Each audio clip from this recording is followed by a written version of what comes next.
नाजरीन, आज की सबसे बड़ी खबर जो है सीधा पूंछ से आ रही है और सबसे एक दुख भरी खबर जो है पूंछ से आ रही है। पूंछ के ही एक पीएचई के डेली विज़र ने आज जो है सुसाइड कर लिया है।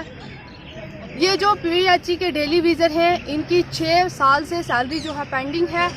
4 महीने के बाद इनको सैलरी मिली, जिसमें 1200 वर्कर हैं। 1200 वर्कर में से इनको 600 वर्कर को सैलरी मिली और उसमें से 600 को नहीं मिली। उसमें एक ये लड़का था रियाज अहमद, जो आला पीर काम कर रहा था, वहाँ पे था। ये जो लड़का था आला पीर पंपिंग स्टेशन पे था। जब इसको सैलरी नहीं मिली 4 महीने के बाद भी, तो उसको लगा, उसके 5 बच्चे हैं घर में, और उसको ये लगा कि उसको अब निकाल दिया गया है, जिसके चलते उसने पॉइजन खाया है। उसने एक सुसाइड नोट भी छोड़ा है और उसने सुसाइड कर लिया। ये जो है जम्मू कश्मीर की जो है एडमिनिस्ट्रेशन है, ये उनकी जो नाकामयाबी है उसकी वजह से। और ये लोग हमारे माध्यम से, मीडिया के माध्यम से गवर्नर साहब से रिक्वेस्ट कर रहे हैं कि इनको परमानेंट किया जाए, क्योंकि इनके साथ जो जितने भी पॉलिटिशियंस लीडर थे इलेक्शन के दौरान, जिन्होंने इनके साथ वादे किए, वो वादे पूरे नहीं हुए। आप देख सकते हैं कि ये कुछ एक डेली विज़र्स हैं जो आज यहाँ पे प्रोटेस्ट पे बैठे हैं और अपने एक साथी के आने की डेड बॉडी का इंतज़ार कर रहे हैं। कल जब रियाज ने पॉइजन लिया, उसके बाद उसको हॉस्पिटल, डिस्ट्रिक्ट हॉस्पिटल में लाया गया। यहाँ से जब उसको जम्मू रेफ़र किया, तो इन लोगों ने एक दूसरे से पैसे कलेक्ट करके और लोगों से पैसे कलेक्ट करके 5500 रुपये जो है कलेक्ट किए और एम्बुलेंस में इन्होंने पेट्रोल डाला और उसको जम्मू रेफ़र किया। और आज ये लोग यहाँ पे बैठे हैं और डिमांड कर रहे हैं और एक दूसरे से कलेक्शन कर रहे हैं कि ताकि जो रियाज अहमद जब वापस आए, उसके कफन के लिए और उसकी आगे आखिरी रुखसती के लिए कुछ पैसे कलेक्ट किए जाएं, क्योंकि इतनी खस्ता हालत है यहाँ की कि इनके पास कोई ज़रिया नहीं है पैसे कमाने का। और ये इस तरह के प्रोटेस्ट इन्होंने बहुत किए, इनसे वादे किए गए और ये काफ़ी महीनों से लगातार प्रोटेस्ट कर रहे थे। इनसे जिस तरह से वादे किए जा रहे थे कि इनकी मांगें पूरी की जाएंगी, लेकिन अब तक इनको इंसाफ नहीं मिला। और आज ये फिर से एक बार इंसाफ की गुहार लगाते हुए यहाँ पे आए हैं और रियाज अहमद की आखिरी रुखसती के लिए ये यहाँ पे बैठे हैं। और हम गवर्नर साहब से अपील करेंगे कि सर, आप इतना काम कर रहे हैं, डेवलपमेंट के वादे किए जा रहे हैं और कहा जा रहा है कि हम जो है हिंदुस्तान तरक्की की राह पे चल रहे हैं, लेकिन कहाँ पे, क्यों? और ये इस तरह से मर्डर जो है, इस तरह से जो सुसाइड हैं वो क्यों हो रहे हैं और कब तक होंगे? आखिर इनकी डिमांड्स कब तक पूरी होंगी? 6500 रुपये पे ये जो है काम कर रहे हैं। कोई हमें बताए कि इतने पैसे में कोई अपना घर कैसे चला सकता है? अगर ये सुसाइड नहीं करेंगे तो और क्या करेंगे? जैसे ही रियाज की बॉडी आ जाती है, हम आपको अल हिंद से अपडेट करते रहेंगे। तब तक आप अल हिंद के साथ जुड़े रहिए। जय हिंद, खुदा हाफ़िज़। गवर्नमेंट हाय हाय हाय हाय हाय हाय हाय हाय अहमद को इंसाफ दो, रियाज अहमद को इंसाफ दो, रियाज अहमद को इंसाफ दो, रियाज अहमद को इंसाफ दो। हम क्या चाहते हैं? इंसाफ। इंसाफ के आगे झुकना पड़ेगा, इंसाफ के आगे झुकना पड़ेगा। रेगुलराइज पॉलिसी लागू करो, लागू करो, लागू करो। टेलीविजन को पक्का करो, पक्का करो, पक्का करो। लागू करो, लागू करो। रेगुलराइज पॉलिसी लागू करो, लागू करो, लागू करो। टेलीविजन को पक्का करो, पक्का करो, पक्का करो। चले, हमें जो हमारे पीएचई वर्कर था हमारा रियाज अहमद, वो उसकी बेचारे की डेथ हो गई। उसने कुछ ऐसा पॉइजन लिया कि उससे डेथ हो गई। वो पॉइजन जो है, मेरे ख्याल में हमारी सोच यही है कि बैठ रही है कि ये हमारे जो गवर्नर साहब हैं, इन्होंने ही यही दे रहे हैं लोगों को।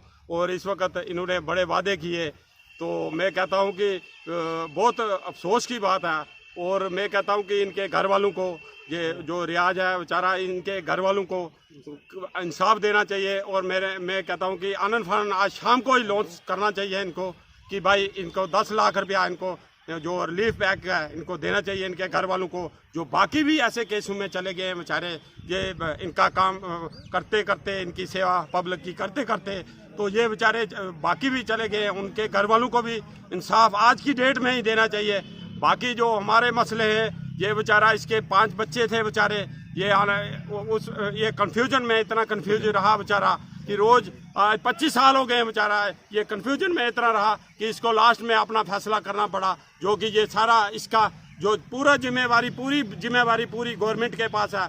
कितने चीफ मिनिस्टर आए, उन्होंने वायदे किए, 2 बार प्राइम मिनिस्टर आया, उसने वायदे किए, उन्होंने वायदे किया कि जम्मू कश्मीर का जो भी टेलीविजन है कोई रहना नहीं चाहिए, उसको परमानेंट करना है। मगर कोई भी ऐसा कोई भी है, जो भी एडवाइजर आता है इधर डाक बंगलों में, जो भी कोई चीफ मिनिस्टर आता है डाक बंगले में, जो भी वो आदमी बुलाते हैं वो उनको इनविटेशन देते हैं। जो कोई बात करने वाला कोई बात है ही नहीं है, कोई बात वाली कोई बात भी नहीं है, ना ही कोई वर्क लेवल की बात है। मैं गवर्नर साहब को पूछना चाहता हूँ कि इतनी देर से हो गया, सभी कहते हैं कि गवर्नर साहब अच्छे हैं, अच्छा काम कर रहे हैं। मैं कहता हूँ हमारे टेलीविजन के लिए आज तक इन्होंने क्या किया? कुछ भी नहीं किया। और ऐसे ऐसे वाक़े पेश हो रहे हैं। ये इसकी बेचारे की पार्टी को उधर रखा है। मैं कहता हूँ कि आनंद फानन में उसी टाइम में अभी शाम को ऑर्डर करना चाहिए सब टेलीविजन का कि जो भी है रेगुलाइज इनको लगाया है। 25-25 साल से काम ले रहे हैं आप, सब काम हो रहा है, तो आप कह रहे हो सिर्फ एक डिस्ट्रिक्ट लेवल का एक डिस्ट्रिक्ट ऑफिसर जो है वही परमानेंट है, बाकी सारा जो जितना भी है टेलीविजन हर डिपार्टमेंट में लगा है वही काम कर रहा है। वो ना उनको टाइम पर तनख्वाह ना सैलरी, वो जो जम्मू से चलती है सैलरी एक महीने के अंदर इधर 1 साल में पहुंचती है। क्या ऑनलाइन सिस्टम है? कौन कौन सी बातें कर रहे हैं? मैं कहता हूँ गवर्नर साहब अपनी इज्जत भी बचाओ, दूसरों की भी इज्जत बचाओ। तो मैं इसी से ही कहता हूँ कि इनको आनंद फानन में पेमेंट शाम को रिलीफ मिलनी चाहिए। 10-10 लाख रुपया इनको देना चाहिए। इस बेचारे ने बहुत सेवा की है और इसने अपनी जान की बाजी लगाई है और इनको सोचना चाहिए। बाकी जितना भी रेगुलाइज है इनको रेगुलाइज करना चाहिए और शाम को ही ऑर्डर देना है। और बाकी हमारी कोई डिमांड नहीं है। अगर रेगुलाइज नहीं करेंगे आने वाले समय में ऐसे हालात बनेंगे, ये फिर गवर्नर साहब उसके खुद जिम्मेवार होंगे। जहाँ हमारा कोई भी है, हमारा प्राइम मिनिस्टर है, वही जिम्मेवार होगा स्टेट का। मैं इसी से ही थैंक यू करता हूँ। Gulzar Singh ITI diploma holder. Sir हमारी एहतियात जो है ये आज कोई एहतियात नहीं है, खाली हम गवर्नमेंट को ये मैसेज दे रहे हैं कि गवर्नर साहब ने जो LG साहब जो JNK में हैं, इन्होंने एक वादा किया था आज से 3 महीने पहले जब DD इलेक्शन हो रहे थे, DDC इलेक्शन, तो ये कहा था कि ये इलेक्शन होने दो, आप स्ट्राइक क्लोज कर दो और उसके बाद आपके जो भी जेन्युइन डिमांड हैं, जो भी आपके काम हैं वो हम हल करेंगे। लेकिन हुआ ये कि जब इन्होंने देखा कि इलेक्शन के दौर में पानी बंद हो जाएगा और हमारी पार्टी को जो BJP है उसको वोट कम मिलेंगे, तो हम लोगों को इस्तेमाल किया इन्होंने और यहाँ के लोगों को कहा जी आपके जो बच्चे हैं वो परमानेंट हो जाएंगे। जो 60,000 मुलाजिम है, हर मुलाजिम के साथ वाबस्ता 6 या 7 अफराद हैं और इन्होंने वोट लिए। उसके बाद ये ऐसी गहरी नींद में सो गए, इन्होंने और कानून बनाना शुरू कर दिए और हमारे लड़के जहाँ थे वहाँ ही परेशान होकर बैठ गए। आज 4 महीने से हमारी सैलरी कोई नहीं है। जो सैलरी आई बड़ी मुश्किल से 1 महीने की, वो सुना है 20 दिन हो गए यहाँ पूंछ में है जो हमारे एक्शन साहब के अकाउंट में, और उनमें से 30% लड़कों को वो सैलरी मिली, बाकी 70% जो लड़के हैं वो वैसे ही बैठे हुए हैं।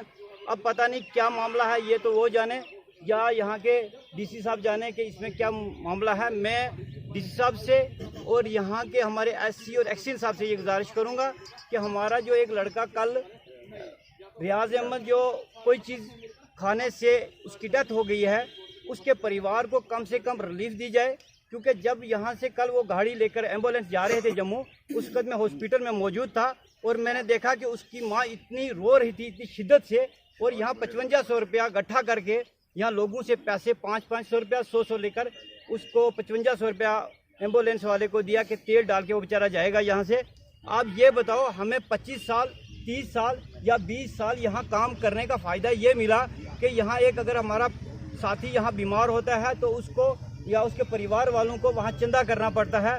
आप ये बताएं, मैं LG साहब से ये गुजारिश करूँगा कि कम से कम आप ये सोचें कि अगर हमारा एक साथी मर रहा है उसके लिए हमें चंदा करना पड़ता है, हमारे बच्चे अपना मुस्तकबिल कैसा गुजारेंगे, हमारी बेटियां कैसे पढ़ेंगी, हमारे घर कैसे चलेंगे। हम लोगों को आपने एक हवानों की तरह झोंक दिया है।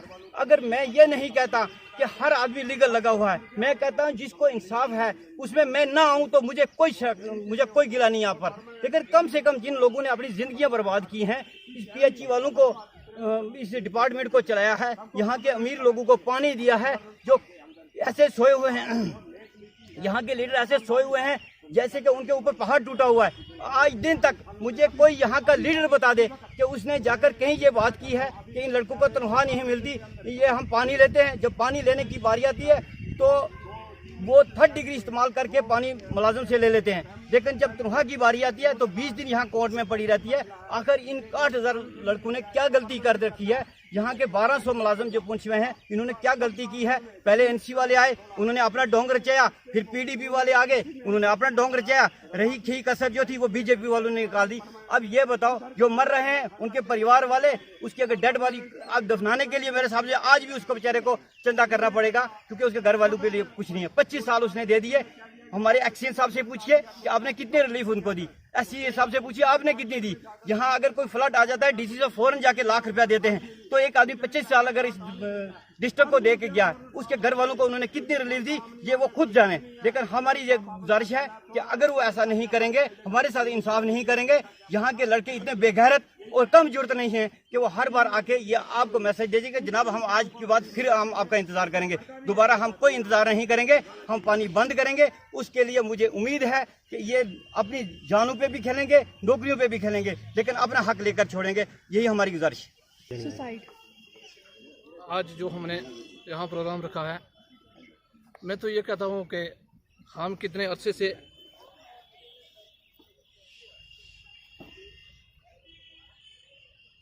इस गवर्नमेंट के ने हमारी ज़िंदगी जो है हमारे साथियों की वो ख़त्म कर दी। क्यों कि अगर 20 या 25 साल से हम इंसाफ मांग रहे हैं तो हमें कब इंसाफ मिलेगा?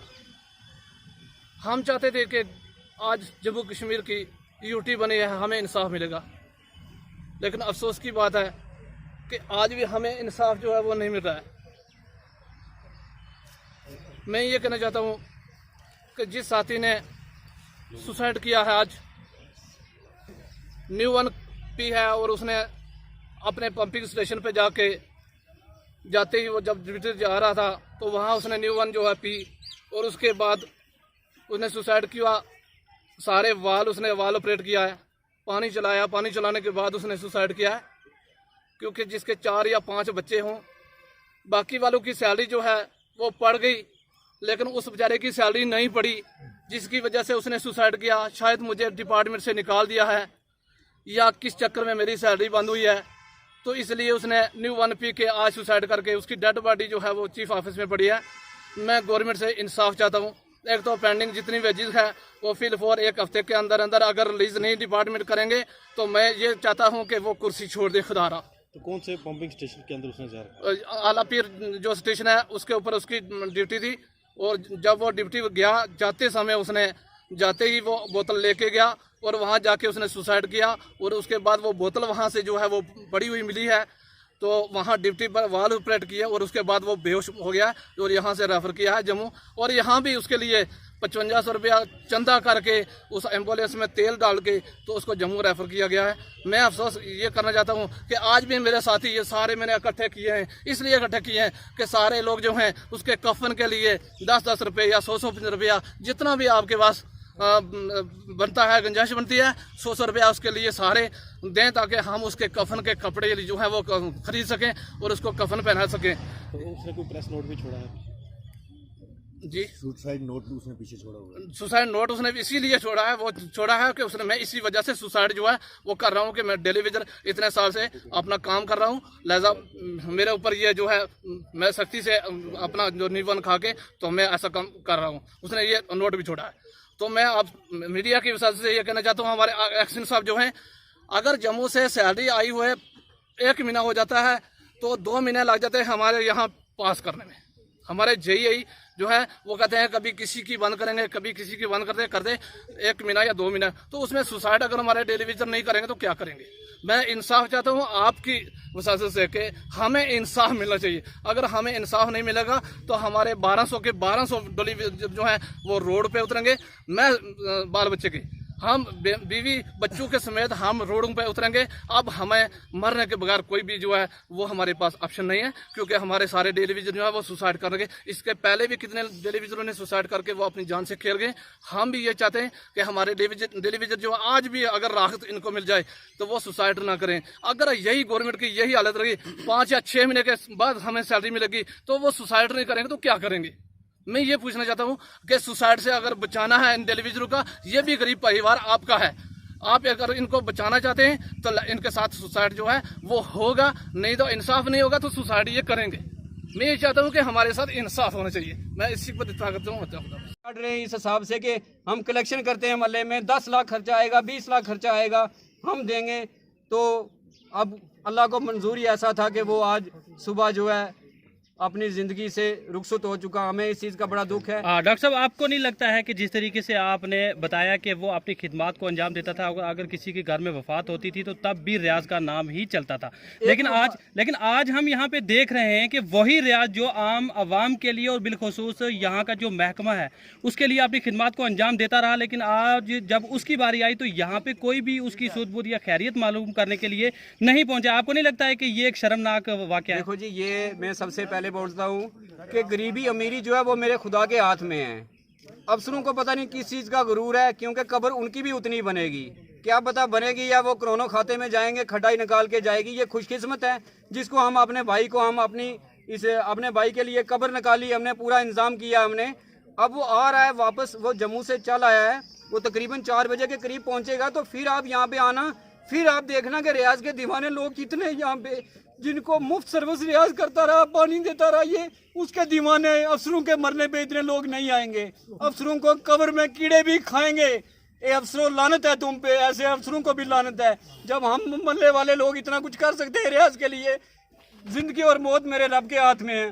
अगर इतना कुछ कर सकते हैं तो अफसरों ने, आज कुछ अफसरों ने स्विच ऑफ किया हुआ है और कुछ अफसर बोल रहे हैं कि हमें पता ही नहीं है। जैसे कि वो मैकेनिकल का भी काम करता है, रात को मोटर चलाता है। ये मैकेनिकल वाले अफसरों को पता है कि रियाज मोटर चलाता है, क्योंकि उसका घर साथ में है। यहाँ पे पंप स्टेशन है यहाँ पे, और जहाँ पे उसने जहर पिया, ऑन ड्यूटी पिया, वहीं पे था वो जहर की शीशी भी वहीं पड़ी हुई थी, वो बाद में देखी हमने। तो उसके बाद जब आप शाम को फिर आओगे, आप रियाज के जनाजे में देखना कितने एक जिंदगी की कमाई का इन अफसरों को पता चल जाएगा क्या होती है। पैसा सब कुछ नहीं होती। आज आपको पता चल जाएगा ये मल्ला पावर रोज और ये हमारा आला पीर वार्ड नंबर 13, 14, 15, 3-4 मल्ले में अगर वो पानी देता रहा तो आज इसका प्रूफ आपको शाम को, आप जब वो आएगा, अभी लोग कुछ भी नहीं है, कम है ये लोग, कोई उसका इतना नेटवर्क नहीं है, कोई इतना वो नहीं है, लेकिन उसका यही एक नेटवर्क है जो वो हर इंसान से प्यार से, लॉकडाउन हो, क्रैफियो पास, ये अफसर उसको ढूंढ कर देते थे कि रियाज मोटर भी चलाएगा और रियाज लाइन भी खोलेगा, रियाज को बुलाओ, क्रैफियो पास लेकर दो। रियाज को 8 घंटे के अंदर अंदर जब लॉकडाउन हुआ तो रियाज को लॉकडाउन में कर्फ्यू पास दिया गया। रियाज ने पूरी 3 बंदे की जगह 4 बंदे की जगह पूरी सर्विस का काम किया, और जो इसके कुछ साथी थे वो इस चक्कर में घर बैठे रहे कि हमारे पास कर्फ्यू पास नहीं है।